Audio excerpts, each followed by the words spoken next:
आज का हमारा टॉपिक है रेजिस्टर। रेजिस्टर के बारे में इस टॉपिक में हम ये देखेंगे रेजिस्टर क्या होता है, मतलब इसका डेफिनेशन क्या है। रेजिस्टर को अगर हम समझते हैं तो सबसे पहले हमें ये जान लेना चाहिए हमारे इलेक्ट्रिसिटी में दो मेन चीज़ें होती हैं, एक होता है वोल्टेज और दूसरा होता है करंट। अगर रेजिस्टर को डिफाइन करना है तो रेजिस्टर को दो चीज़ों से डिफाइन किया जा सकता है जिसे हम वोल्टेज और करंट कहते हैं। हम जैसे एक एग्जांपल लेते हैं, हमारे पास एक वायर है, वायर मतलब कॉपर की तार होती है, इसे हम कंडक्टर भी कहते हैं। अगर हम एक पॉइंट से वोल्टेज और करंट देते हैं तो दूसरे पॉइंट पे हमें वोल्टेज और करंट मिलता है। पर अगर हम रेजिस्टर की बात करते हैं और रेजिस्टर को अगर हमें डिफाइन करना है तो रेजिस्टर को हम इस तरह डिफाइन कर सकते हैं, अगर किसी तार में रेजिस्टेंस होता है वहाँ पर वोल्टेज पास होता है पर करंट के लिए वो रुकावट पैदा करता है, मतलब बैरियर करता है।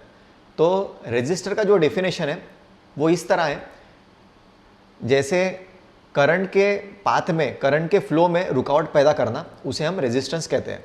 अगर करंट के पाथ में रुकावट पैदा करना है, इसको अगर हम अच्छे से जानते हैं तो जैसे हम करंट की डेफिनेशन जानते हैं जिसे हम फ्लो ऑफ इलेक्ट्रॉन्स कहते हैं, तो फ्लो ऑफ इलेक्ट्रॉन्स को हम कंट्रोल कर सकते हैं रेजिस्टेंस से। जितना ज़्यादा रेजिस्टेंस उतना फ्लो ऑफ करंट कम, जितना कम रेजिस्टेंस उतना फ्लो ऑफ करंट ज़्यादा। इस तरह रेजिस्टर का डेफिनेशन होता है जो कंट्रोल करता है फ्लो ऑफ करंट को, जिसे हम कहते हैं रुकावट पैदा करना, उसी को हम रेजिस्टर कहते हैं।